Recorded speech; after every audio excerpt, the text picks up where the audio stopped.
memiliki 22 pusat penelitian yang didukung oleh 1.500 peneliti. LIPI melakukan riset di berbagai bidang, mulai dari teknologi informasi, energi transportasi, mekatronika, lingkungan dan kesehatan, sosial, budaya, politik, ekonomi, keanekaragaman hayati, pangan, serta pertanian. Salah satu zona penelitian lembaga ini adalah Kebun Raya Bogor yang mengembangkan koleksi tanaman yang sesuai dengan iklim di Indonesia. Saat ini, Kebun Raya Bogor telah membuka cabang di beberapa tempat. Kebun Raya Bogor Cibodas di Jawa Barat, Kebun Raya Purwodadi di Jawa Timur, Kebun Raya Eka Karya di Bedugul, Bali. Tanggal 26 Agustus lalu, LIPI baru saja meluncurkan Electronic Bus Eksekutif dan Electric Car. Electronic Bus Eksekutif merupakan bus listrik ramah lingkungan, yakni tanpa emisi gas buangan. Untuk sekali isi ulang tenaga listrik, bus ini dapat melaju dengan kecepatan 150 km per jam. Bus ini memungkinkan penumpangnya untuk melakukan rapat di perjalanan. Karena itulah, desain bus ini sengaja dirancang senyaman mungkin. Tak heran pengembangan dan produksi prototipe bus ini menelan biaya hingga 1,8 miliar. Sementara electric car adalah mobil bertenaga listrik yang dapat melaju dengan kecepatan 150 km per jam.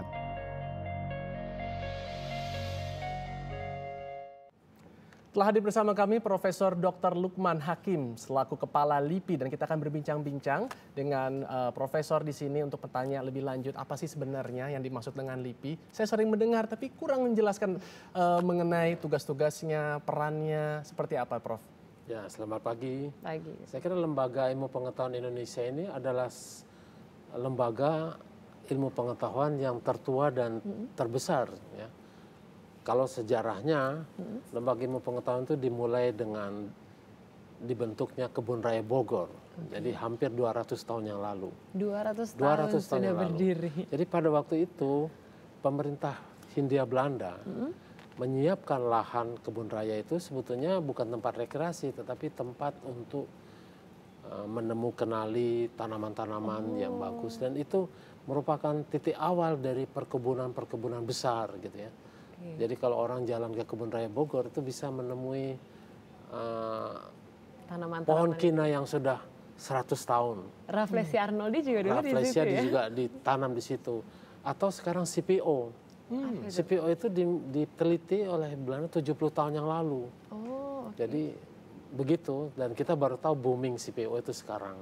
Jadi itu contoh-contoh bagaimana lembaga ilmu pengetahuan. Kami itu mengatakan ingin menjadi world class research institution gitu, untuk mendorong bangsa ini yang berkehidupan yang cerdas, berdaya saing dan sebagainya itu.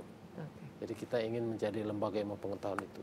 Itu inginnya, tapi apa yang dilakukan selama ini untuk menjadi world class institution seperti itu, Prof? Jadi kalau kita lihat ya, peneliti-peneliti kita itu melakukan penelitian, ada yang tidak terlihat sama orang. Kita meneliti tanaman, spesies, mikroba gitu kan, dan itu menjadi disimpan di dalam koleksi, dan hasil penelitian itu diupayakan untuk dibawa ke masyarakat dan dihasilkan sesuatu. Tetapi juga kita ingin menjadi sumber memasukkan ilmu pengetahuan di dalam setiap kebijakan pemerintah. Jadi scientific decision making itu menjadi tantangan buat kita agar menyiapkan database yang kuat. Dalam percaturan internasional juga demikian. Orang melihat Indonesia ya, kita itu, museum zoologi kita itu adalah 10 besar di dunia. Oh ya? Ya. Wow. Dan kalau kita datang ke laboratorium kita di Cibinong, ada Herbarium Bogoriensis. Iya itu. Mungkin Mbak Sanas dan ini menyimpan koleksi-koleksi dari tanaman tumbuh-tumbuhan. Dan itu dipertukarkan di dalam pergaulan kita, dan banyak sekali peneliti asing yang datang. Dari situ kemudian sekarang, apalagi sekarang banyak obat-obatan yang orang kembali ke herbal, dan itu kembali ke sana semua. Jadi pada tahun ini LIPI itu akan meresmikan Culture Collection, Indonesia Culture Collection. Itu mikroba, Pak. Mikroba Kita itu kan negara mungkin terbilang 3 atau 2 besar di dalam biodiversity. Tapi di dalam satu pohon itu banyak mikrob di dalam. Dan sekarang banyak obat-obat baru dan bahan makanan itu dari mikroba itu. Jadi kalau orang berbicara kekayaan, maka di situ sumbernya. Oke, jadi posisi LIPI di dunia juga cukup diakui. Iya, kita membawa Indonesia dalam pergaulan sen internasional. Jadi itu salah satu bagaimana kita harus menjaga ini. Oke, Prof. Tadi sempat disinggung mengenai dekat dengan masyarakat gitu. Apa sih sebenarnya yang sudah dihasilkan oleh LIPI yang mungkin penerapannya bisa kita pakai begitu di kehidupan bermasyarakat kita sehari-hari? Contoh saja ya, kami itu sebetulnya perintis lomba-lomba yang namanya sekarang kata Olimpiade itu lomba karya ilmiah itu sebetulnya. Jadi itu 40 tahun yang lalu, mungkin pernah mendengar ya, kita membina anak sekolah, membangun kelompok ilmiah remaja, mendidik gurunya agar mencintai ilmu pengetahuan, dan sekarang itu mereka menjadi orang-orang besar, banyak yang menjadi petinggi di perusahaan, dan itu terus tradisi itu kita kembangkan dengan daerah ya. Itu satu contoh bagian daripada LIPI mencerdaskan kehidupan masyarakat. Kalau dari penerapannya misalnya, Prof, apa yang sudah dihasilkan begitu dari inventionnya, seperti apa itu? Memang ya dalam invention itu banyak hal yang kita, misalnya orang sekarang bicara mobil listrik, nah, gitu ya. Itu gimana? Itu satu contoh dari pekerjaan kita. Sebetulnya pekerjaan penelitian mobil listrik kita itu udah 10 tahun. 10 tahun. 10 tahun. Tapi perlu diketahui bahwa hasil penelitian itu kadang-kadang dia menunggu momentumnya itu. Momentum itu terjadi ketika harga minyak mahal kan. Baru orang berpaling bahwa kita harus mikirkan yang lain gitu. Nah, sekarang ini orang tahu bahwa mobil listrik salah satu. Tetapi itu perlu gandengan. Jadi masih prototipe ini? Itu prototipe. Dan kalau misalnya nanti akan diperbanyak ya industri. Boleh tolong dibocorin sedikit, Prof, kepada kami di hari ini. Sudah sampai mana nih perkembangannya si mobil listrik tersebut? Jadi kalau kita lihat dari tipe yang terakhir itu udah generasi ketiga. Apa kemampuan dari mobil ini? Nah, kemampuan dari mobil ini adalah sekarang ini sudah layak jalan. Jadi kalau dia jalan 150 km perlu charging. Ya.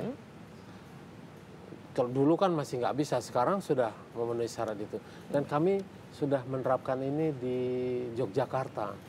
Jadi itu. Nah, masalahnya adalah untuk memperluas ini, tentu harus ada investor, harus ada berbagai pihak. Dan yang penting juga sebetulnya memang dukungan pemerintah. Ada beberapa kemudahan yang harus difasilitasi. Sejauh ini bagaimana dukungan pemerintah terhadap perkembangan mobil listrik tersebut? Ya,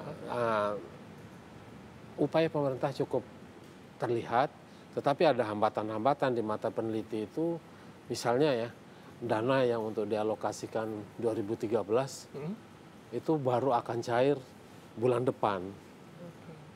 Udah mau Kan akhir tahun ya? akhir tahun. Nah, di situ problem yang kita hadapi bahwa lembaga penelitian kita sangat bergantung kepada tradisi anggaran tahunan yang membatasi lah hasil-hasil kita itu. Tapi kita tetap berusaha. Kami punya radar ya. Jadi kalau memantau selat Sunda, kapal yang tabrakan, kapal apa itu, hanya dipasang 2 radar, satu dipasang di Bakahuni, satu di Merak, seluruh Selat Sunda itu tercover. Dan itu bisa di-cover dari Bandung. Di-cover di Bandung, seluruh datanya diproses, dan demikian. Nah, kira-kira cerita bagaimana teknologi itu bisa mempermudah kita. Oke, dan kalau untuk kedepannya programnya, apa sebenarnya yang satu mobil listrik inikah yang dijagokan atau ada lagi? LIPI itu punya 23 research center, itu makanya kami bilang kita ini sangat besar. Dan sekarang ini LIPI sedang menjaring tenaga-tenaga muda yang pintar gitu. Kita sedang rekrut besar-besar. Kita akan tarik 250 orang dan itu menjadi program kita ke depan karena memang tantangan sangat besar, opportunity juga terbuka. Sementara masyarakat juga berbicara Indonesia ingin menjadi 7 besar dunia pada 2045, 100 tahun. Dan itu pekerjaan harus disiapkan oleh generasi-generasi muda yang berpikir dan bekerja secara tekun.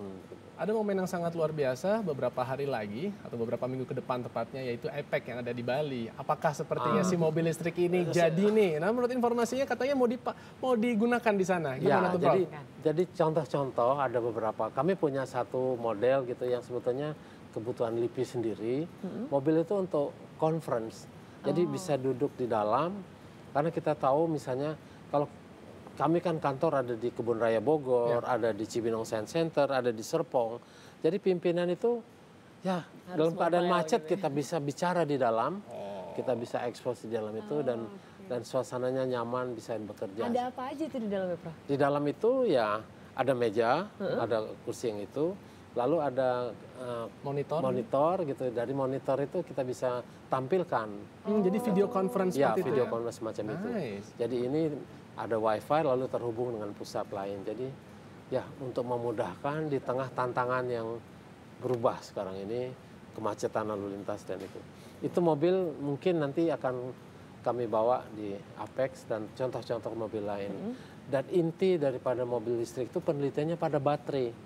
Nah, jadi tim baterai LIPI itu bekerja keras itu untuk meningkatkan kemampuan baterai lithium dengan proyek hal-hal demikian. Untuk mengganti dari sumber daya yang biasanya kita pakai itu BBM ya?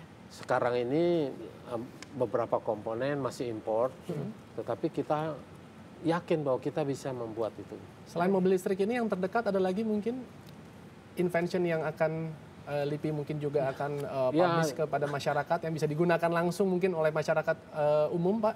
Contoh saja ya, peneliti kita menemukan jati platinum sebagai satu contoh. Jati platinum? Namanya jati platinum. Apa itu? Dulu ada jati dengan kekuatan kayu yang mendekati jati yang ratusan tahun itu, tetapi dia bisa dipanen dalam waktu 7 tahun. Wow. 7 tahun Jadi saja. pendek masa tumbuhnya dan tapi kekuatannya mendekati. Wow. Dan itu adalah suatu temuan dari kelompok rekayasa genetik di LIPI dan sudah ada contohnya.